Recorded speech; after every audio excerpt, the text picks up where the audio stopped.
BYU head coach Kalani Sitake wants to change all of college football. But I think this one, he might be off his rocker on. This is a Locked On Big 12, Locked On College Football crossover.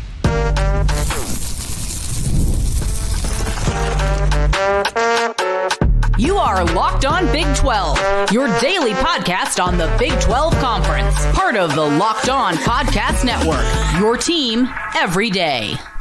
Happy Friday, everybody. Welcome to a Locked On Big 12, Locked On College Football crossover. I'm Drake Toll from America's #1 Big 12 podcast. It's Spencer McLaughlin from America's #1 podcast. He is Locked On College Football. Thanks for making our shows your first listen every single day. We will start.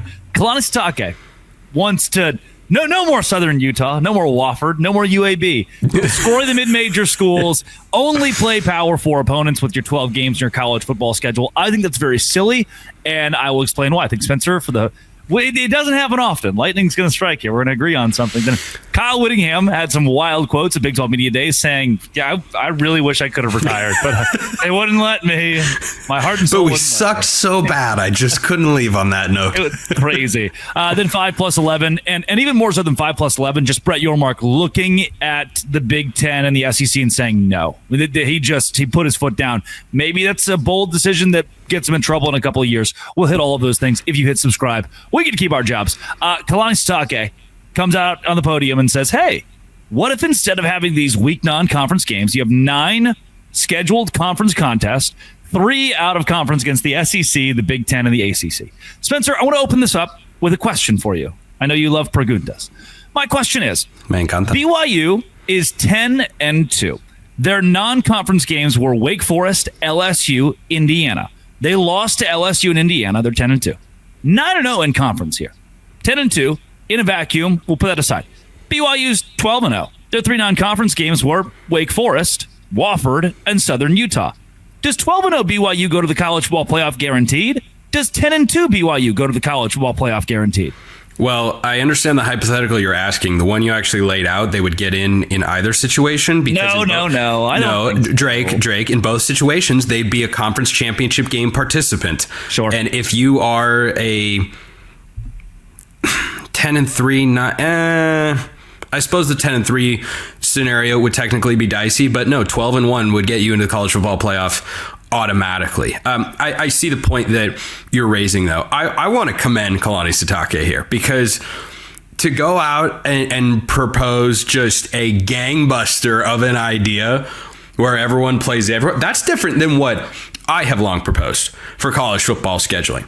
And this is consistent with what BYU's actually done recently a little bit with regards to their non-conference. They were supposed to play Southern Utah this year, Drake. I was supposed to go up with my Thunderbirds. Go Birds, by the way. For those who don't know, I'm the play-by-play voice of SUU. We were supposed to go up to Lavelle Edwards Stadium again this year. I was looking forward to it.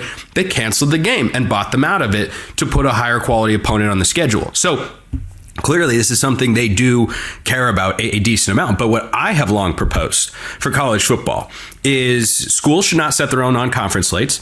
You should have a centralized governing body, essentially, pick which FCS, G5, and Power 4 opponent, combined with 9 conference games, you are going to play. And you rotate conference matchups.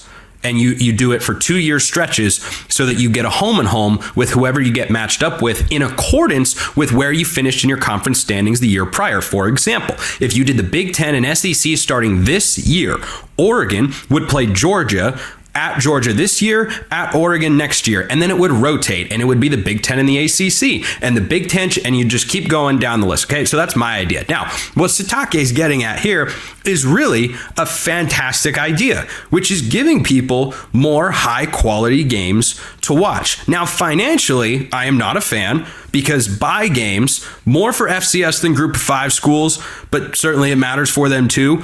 Those are important for those athletic departments. And when you don't have a preseason, I really am okay with one FCS buy game plus the once in 10-year outcome in which an FCS team wins. It's really, really fun. Awesome. The NAU beating Arizona, Montana beating Washington, Oregon State losing to Eastern Washington back in the day. Like, you can keep rolling through. There are a lot. So you're just going to keep App State off the table here? I wasn't going to go back that far because there were several other ones. Those are just ones that popped in my head. Citadel and Arkansas? Oh my gosh, did that happen? Like 98. It's crazy.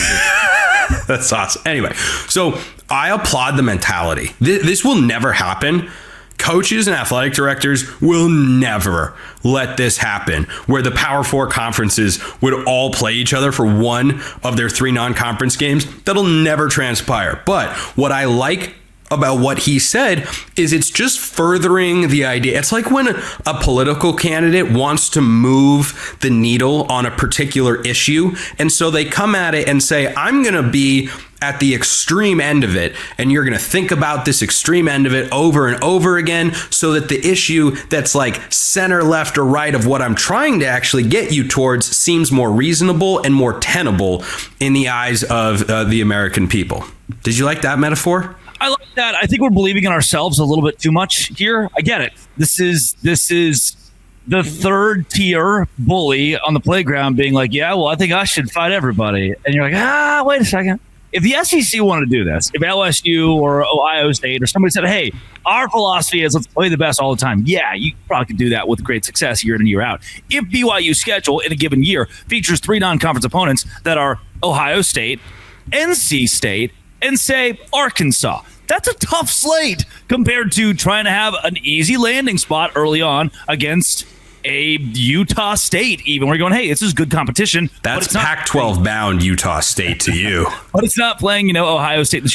And what really worries me is the College Football Playoff Committee and their decision making. On the one hand, if you beat those 3 opponents or go 2-1, that's leverage. On the other hand, if you go 0-3, it's disaster city, and you do well in conference play. But now, if you're 8-4 and you missed your Big 12 title game, or 7-5 when you could have been 10-2, that completely changes the game. Knowing the College Football Playoff Committee doesn't love the Big 12. It does. I see where your head is at there. What popped into my head as you were laying out this particular situation is, one reason it wouldn't come to fruition is, what is the playoff format we're even talking about where this could become a reality? What, sure. Like, legitimately, we don't know. College football is so, I say it on my show. This would hurt 5+11, right? 5+11, this would be bad. A harder non-conference. I don't think, and this is why schools should not have control of their schedules. I have lobbied against that as long as I have been speaking on the airwaves, and I will continue to do so because it's patently ridiculous and it's not good for the sport for this very reason. When you have a committee that is analyzing all these different factors and subjectively determining who gets in and who gets left out, even though I'm more pro-committee than most, I'm not so blind to say that, schools aren't going to realize, hey, they seem to really like the record. Indiana didn't have a marquee win last year. They just beat the crap out of everyone, which they did, and everybody always overlooks. But I think that if you are in a 5+11 and the committee's heavily involved, schools are going to look at this and say, we don't want to risk going 9-3. I don't want my season to come down to a field goal like that. I want to have a chance for one win that puts a feather in our resume's cap. But if I lose that game, I don't want to be in a situation where I could lose the other 2 non-conference games and my only path to the playoff is in conference play. That would be fun to me, but would that be fun to a lot of schools? No, probably not. I think it's you, Condoleezza Rice, and JT Wisterstill's dad. That's the committee. That's the 3 people. I tell you what, if you put the 3 of us in the same room to set a college football schedule, fans would love this sport. They would flock from all over the country, from every corner that isn't watching now. They'd say, wait a minute, Army is playing Alabama at 8 p.m. Mountain Time? Whoa. Yeah, and we're going to send you to Greenville, South Carolina, to a Hilton Garden Inn, and that's where your little conference room. Coming up, Kyle Whittingham is begging to retire. Please let him do it. Locked on Big 12. Locked on college football. Hey, today's show is brought to you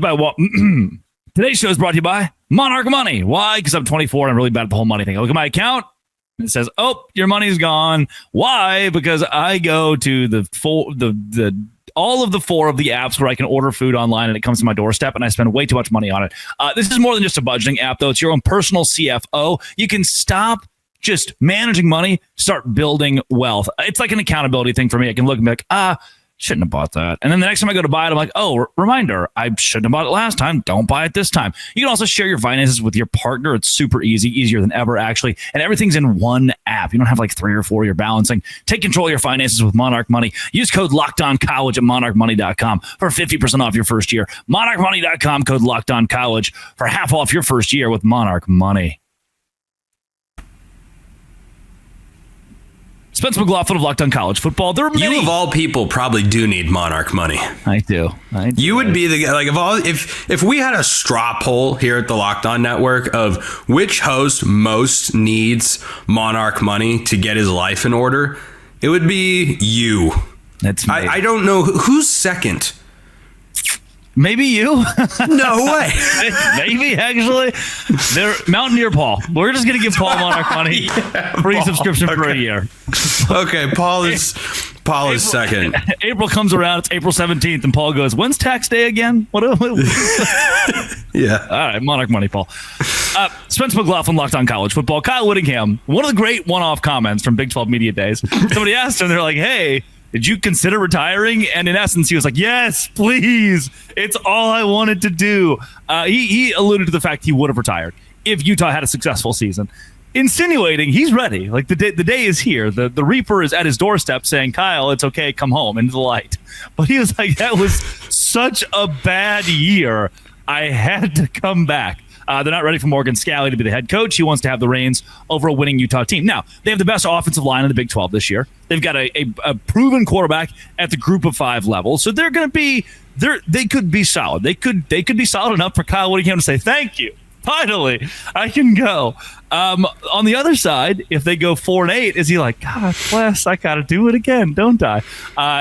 Interesting rhetoric out of Whittingham this week. All right, 2 things popped into my head as you were laying out the situation. Number 1, you ever see Harry Potter and the Deathly Hallows? Of course I have. Okay, you remember when Hermione's telling the story of the 3 brothers? By the way, this is really going to hit with our fan base, huh? This is your target audience right here. When she's telling the tale of the 3 brothers, Kyle Whittingham has the cloak of invisibility. Instead of death looking for him, it's retirement. But he just keeps hiding. Yeah. He's just gonna keep hiding, and then eventually he'll go and say, all right, it's my time, and he'll greet death, or in this case retirement, as an old friend. And then I was thinking about, I was with my dad on the driving range earlier today, and we were working on his driver game, and I said, all right, hit one more at that orange flag, and he lost it to the right, and I was like, okay, hit another one, with the intention of it being the last one. And then he pulled another one left, and then he popped one up, and I was like, okay, let's come back to this later.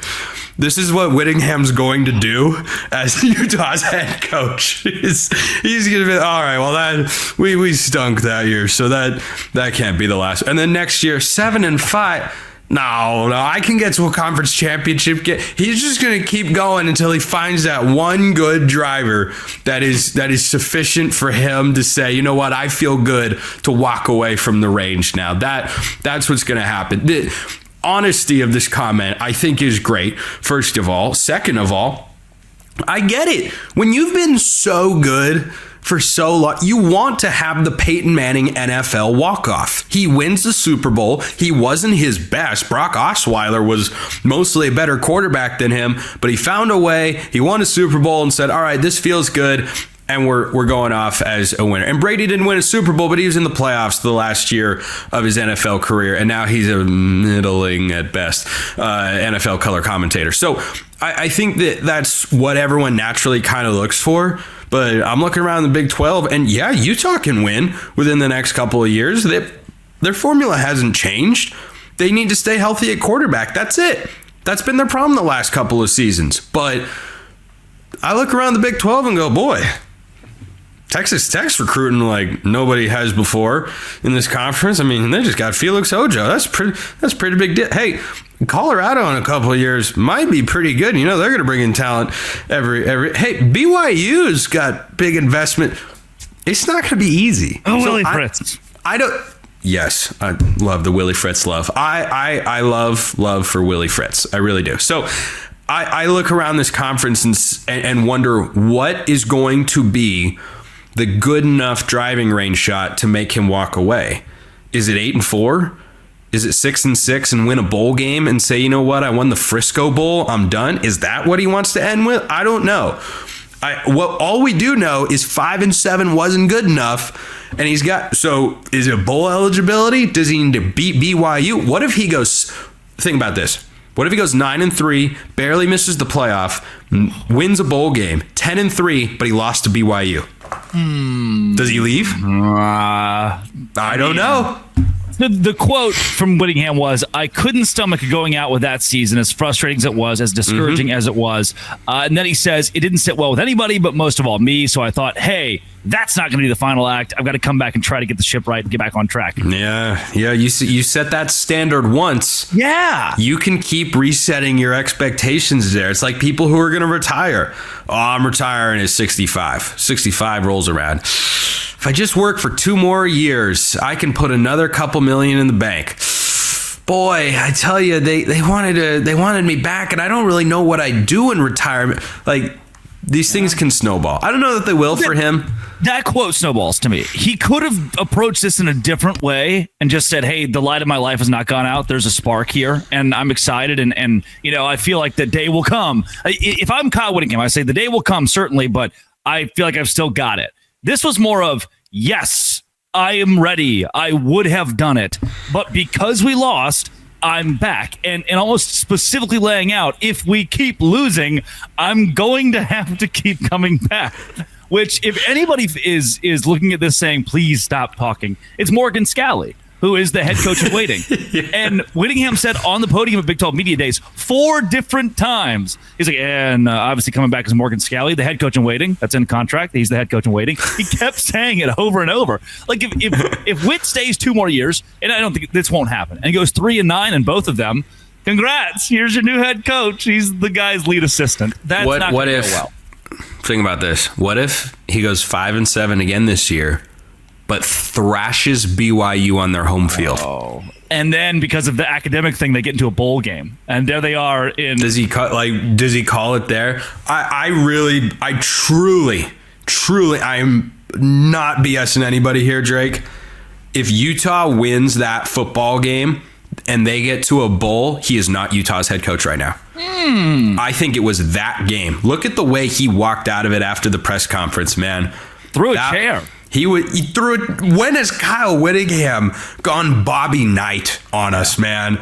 I think that was the one, because I think if they get to a bowl game, I think they'd probably win whatever bowl game they would have wound up being in, and he could have at least gone out a little bit on top with some positive momentum and a signature win at home over BYU. That's different. That's different. I think that game, which had 0 controversial elements to it, that game is why Kyle Whittingham is still Utah's head coach. I think you and I collectively made a couple $1,000s off that game. All said, for sure. That was because of the. You might not be. Should we be talking about that in the wake of it? Well, controversy's great. I mean, I know, but you're just throwing numbers out here. Wow, the capital, the pure capital off of that game. Oh, it was phenomenal. I mean, it's one of the best rivalries in college football. Unless you ask the Athletic this week that had the. That should have been. Can we forget the 5+11? This is your show. Can we? I want to dunk on that piece of that was a hot garbage. We already did 5+11 earlier, so let's do the Athletic one, huh? Okay. This is us in real time telling the viewers this is. Also, great anecdote. You can pull it up. As you pull it up, Willie Fritz, obviously at Big 12 Media Days, it was the saddest little thing. I looked at Parker, like, Parker, he's old. he looks old. He's walking with a limp. Like, he's really struggling there a little bit. And then it was awesome. They had the breakout sessions. You can just grab a coach basically and put them on your show. And Fritz was just kind of standing there, just like looking around awkwardly at everybody, just wait. No one asked him. Oh, they're like 2 shows. They're like, oh, Willie, would you like to come on my radio program? And he's like, yeah, I'd love to do that. And he walked out. He shook my hand. He goes, hey there, Willie. And I was like, ooh. Hey, at least he didn't pull a Deshaun Foster, get up there on the mic and say, head coach at UCLA, we're in Los Angeles. That's great, man. Dude, an NFL stadium has never felt emptier or more awkward than when I was just sitting there working last year in Indianapolis and Deshaun Foster started talking. He said, we're in Los Angeles. Dog, I felt every single head in the stadium turn and look at him like, dude, did you forget you had to speak? Who's your SID and how quickly are you firing him? Anyway, you should probably take a break or something. That was also Brent Brennan. He got up this week and started trying to tell jokes. No one laughed. Oh, no. No one laughed. No, he did the whole like, don't fire me. Come on, I'm a funny guy. We all get along. It was bad. It was really bad. Coming up, The Athletic. Do they suck? Big 12, college football.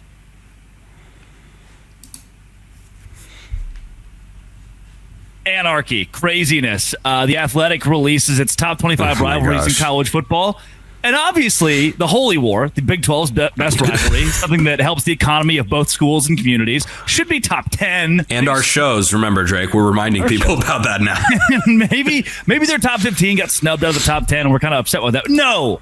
Outside of the top 25. Oh, did you know, Spencer, from 1995 to 2024, no two schools have played more games decided by 7 points or fewer. 18 of them.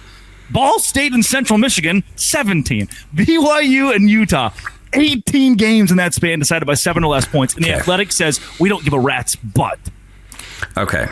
This atrocity of a list put out by Scott Dochterman, D-O-C-H-T. Who puts C-H-T in a name? Okay. Doctorman. We'll just go with that. He's not a doctor of anything except dumb lists that rile people up. Maybe this guy was playing 7-dimensional chess, knew what he was doing by leaving certain schools off the list or ranking them in a couple of spots. But a rivalry, a truly great rivalry, is defined by the level of vitriol and disdain that the two schools have for one another. That means the coaches, that means coaches tend to have an ingrained level of respect. Sorry to spoil all that. Like Kyle Whittingham and Kalani Sitake, I bet you they would get together and have dinner and just kind of have a cordial conversation. For sure. But also they understand BYU linebacker Kyle Whittingham, by the way. Yeah, they understand how their fan bases feel about the other fan bases, how the players represent that on the field. When you're watching a rivalry football game that is a truly great college football rivalry, you are watching it and thinking at any point in time you're one play away from a fight getting started. Yeah. That's the way that I look at it. And one of the biggest differentiating factors between college football and the NFL is the rivalry games. Number one, because they're only one time a year. And number two, because they feel different. I've been told my whole life that Ravens and Steelers is some huge rivalry. And I get that it is. It doesn't feel the same. There are no stakes on that field compared to what you have just in the Holy War. So to leave it out for things like Iowa, Wisconsin, okay, Minnesota, Wisconsin, those two schools really dislike each other. Also, full disclosure, I've never watched a Minnesota-Wisconsin game start to finish. I watched Utah BYU start to finish last year. I've watched a lot of Michigan, Ohio State. I've watched a lot of Iron Bowl. Pitt, West Virginia, can I insert that? Also not in the top 25. Those two schools genuinely want each other to die. The backyard brawl. Look, I'm not going to try and offend anybody here because it's not my intention. It's the outcome sometimes when I talk, but that's just the way the cookie crumbles. I am disgusted that neither the backyard brawl nor the Holy War are on this list. I'm more disgusted at the Holy War, just to be clear. But I would put the backyard brawl on here over Harvard and Yale are on. Like, I mean, come on. Number 5 is USC Notre Dame. Number 6 is Nebraska Oklahoma. These schools aren't even playing. The three that make me the most upset on this list. Number 1, Nebraska Oklahoma. Get out of here. Get out of here. Nobody cares. Nobody cares. Miami, Florida State. Does that bother you too? Florida State. Yes, that one absolutely bothers me. I'm not saying it's not a quality matchup. I'm not saying they shouldn't play the game. Of course they should. And there's a little bit of extra juice. Don't for a second pretend that you are as dialed in as a college football fan to Miami, Florida State more than Utah against BYU or the backyard brawl. Are you kidding me? It's like this list is written by somebody who was a college football fan back in the 80s and 90s and turned off the television in protest of government spying conspiracies with all electronics in the year 2000. That's what happened here, because there is no sense to anything that is on this list that justifies putting Utah and putting the Holy War and the backyard brawl off the list. I mean, Ole Miss and Mississippi State, the Egg Bowl is fun. I like the Egg Bowl. Yeah. It's not better than those two. But at the same time, I hate that Ole Miss, Mississippi State's at 23, followed by Clemson and South Carolina, then Oklahoma State, because all three of those matchups have that intangible where you hate. Like, if you win, these are games that save a coach's career. Mm-hmm. When you win that game as the Mississippi State head coach against Ole Miss, that's your one. That's Thanksgiving. Way, Auburn, Georgia. Is there a name for that? Is there a trophy? I don't even think there's a name for that. I feel like there is, and I'm just forgetting it. But Washington, again, Oregon, they hate each other. But it's not like Washington, Oregon is. I just didn't want to come on here and plug that a bunch as the Oregon guy. Washington, Oregon at 21 is a joke. Those two fan bases despise one another. Like, do you think Auburn and Georgia hate each other at the same level as the backyard brawl or the Holy War? The answer is no. Is it as much of a circle game for college football fans? No, it's not even close. This list is so backward. Like, Michigan State is a good, solid rivalry. Get out of here. Besides the drop punt, that game feels as big and as bitter as either the Big 12 matchups that are left off here, or Oregon, Washington, for that matter. Why is Wisconsin, Iowa on this list as a top 25? Alabama, Clemson, South Carolina. I'm actually behind. That's a big one. I think that one needs to go up. Those are two schools. Again, your coach he gets to keep his job because he won that game at the end of the year if he's South Carolina right now. Yes. Alabama, LSU is like this rivalry forged in greatness. Just because they were both really good in the 2000s, but they don't hate each other like that. It's just like, damn, that was a really tough matchup. It's a rivalry. It's a rivalry of respect. Yeah. It's two programs that can win the national championship that are really good. You know, when Bama played against LSU 2019, Joe Burrow, I mean, the NFL talent on that field, when you look back at it, was stupid. I mean, it was stupidly talented. Okay, I watched that game and thought, oh, there's a big game in the SEC in the national championship picture. I didn't watch that game and think, oh my gosh, we're one play away from a fight every game. Two heated rivals. It wasn't that. No, it wasn't that. It was just these are two really, really good programs, and there's nothing wrong with that. It's great. But Auburn and Alabama, like, Auburn is on this list, what, 3 times? Twice? No, 3 times. Should be 3. Auburn and Georgia, Auburn. Maybe it's 2. It's 2. Okay, Auburn and Georgia should not be on this list over the 2 in the Big 12. It should not be on there ahead of Oregon, Washington. And you know what my favorite pick on this list is? Kansas, Missouri. Sunflower Showdown, baby. Right? Is that what it's called? That's a great pick. And realignment brought us back the Texas A&M Texas matchup. I'm so happy about that. Mm-hmm. But that back in the day it robbed us of Kansas, Missouri is a travesty. It's an absolute travesty. Kansas doesn't hate Kansas State. No. Care. Those two schools were a battle of mid for a long time. Terrible for forever. I've been to the Holy War. I wouldn't bring a child under the age of 10. That's 2 fan bases steeped in the Church of Jesus Christ of Latter-day Saints, and I wouldn't bring a child below the age of 10. That's a rivalry. Okay. I'll close with this one. Do you know the biggest overlook? Oh, okay. All you need to do, go find this list on Twitter or the internet or wherever. The Athletic put it out there publicly because apparently they want to look like they don't know anything about college football. All you need to know about how insane this list is, number 6, 7, and 8 are Nebraska, Oklahoma, Miami, Florida State, and Ohio State, Penn State. It sounds like some dude that just downloaded College Football 26 and was like, that's a fun matchup. You like in the list. All those are in there. Bama, LSU, Georgia, Florida. Why? How are they in the top 15? How is it? Frankly, Texas A&M being at 15 is too low. It's way too low. I want Iowa State, Kansas State on here above some of these. Those two schools hate each other. That's all they talked about media days was beating the other one. That's great. That's Spencer McLaughlin of Locked On College Football at S McLaughlin CFB on the Bird app. This has been and always will be Locked On. Thanks for making it your first listen every single day. A crossover with college football and Dose Grande.